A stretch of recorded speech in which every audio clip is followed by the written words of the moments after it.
Producers know that disease can be a major profit robber, hurting an animal's ability to gain weight and maintain health. Let's head to South Dakota, where Cattleman to Cattleman reporter Matt Fleck has more on the benefits of a sound vaccination program. In the Black Hills region of western South Dakota, Blair Brothers Angus has a history dating back to the early 1950s. Today, the family operation sells more than 450 bulls by private treaty each year. U.S. Premium gave us a market that we were looking for and a market that we could hit, and gave us a breeding objective, breeding good high carcass characteristics, high marbling cattle that you can get paid to do. It doesn't cost any more to run that cow, and you're adding value to the calf.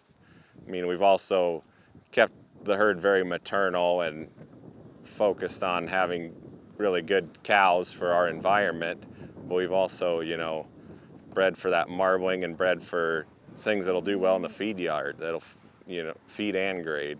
They have to look good, they gotta be high marbling, they gotta be heavy muscled, they, have to have good feet, good udders. We just don't have time to mess with the individual when you're trying to, run the whole herd. Producing top quality bulls and cows means the team at Blair Brothers has to have a sharp focus on herd health. Because of that, they are believers in the value of a comprehensive vaccination program. We've been pretty high proponents of keeping a good vaccination program and keeping those cattle vaccinated and their boosters in them. Vaccinations to me are absolutely critical in maintaining herd health. I mean, if we do not have a healthy product, our cattle are not going to perform up to their genetic potential. In spite of their efforts, a few years ago, the Blairs experienced a Pasteurella outbreak in their young calves close to branding time. Their veterinarian recommended they use once PMHIN, an intranasal vaccine, to treat their calves. In Britton's case, they knew they were dealing with Pasteurella maltosida. He worked with his veterinarian. They decided that once PMHIN would be a really good fit for them, and they implemented it into their vaccination protocol. Herd immunity is critical to overall herd health, and we can use intranasal vaccines in very young calves to stimulate their immune systems, even while they've got maternal antibody from colostrum on board. And then as those calves get older, we know that they respond better to the injectable vaccines, the parenteral vaccines, so they'll get a little bit of a memory response when we vaccinate them at a later age, which helps increase their antibody level, makes them more resistant to disease, and gives them overall better herd health.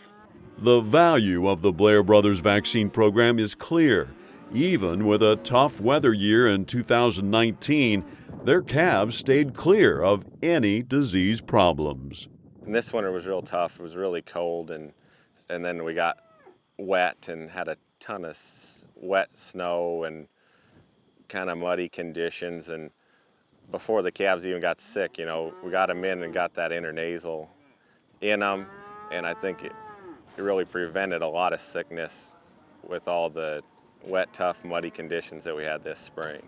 Working with producers and veterinarians and seeing the results of once PMHIN has been very impressive to me. I mean, there's a lot of people that have implemented it into vaccination protocols and have seen very good results with the product. Once PMHIN is a good fit because it does have the dual strain, both Mannheimia and Pasteurella bacteria in it, and it's safe to give to calves as young as a week of age, so it can be given virtually at any time during that calf's life.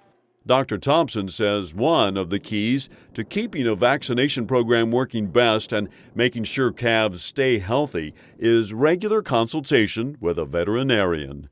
I think they need to evaluate with their herd health veterinarian at least on an annual basis, or if they have a disease challenge, then I think they need to evaluate it again. And it's always good to get the local vet involved, get some diagnostics done to find out exactly what problem they're having, and then see if they need to make any changes in their vaccination protocols. The local vet is their best source of knowledge for the problems that happen in their area. If they know the whole herd, nutrition, management practices, they're the best ones to help guide a producer in making vaccine decisions as well. Vaccines are just a great tool for producers to use, and I think you have to use them. We've never had health outbreak anymore because of vaccinations. And you know, if you're selling them at the sale barn, you're going to take a discount without them. There's something that you just have to do, and it's going to return every time. Calves we borrow out of the sale barn, I try to bring those home and hit them with nasal gin that night or early in the next morning. And we even bought some put together calves that have had, you know, very little sickness because of that nasal gin, just getting it in them right when we get home.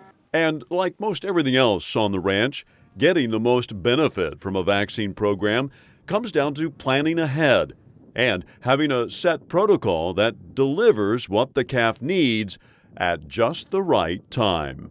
Timing of vaccines is really ranch specific. A lot of it just depends on when they can handle those calves. If you have a ranch that historically has issues in real young calves, they're going to probably come in that first week of life with some intranasal vaccines. If other ranches that never see problems until later in the summer, more towards weaning time, then branding time is going to be the time to come in and give those intranasal vaccines.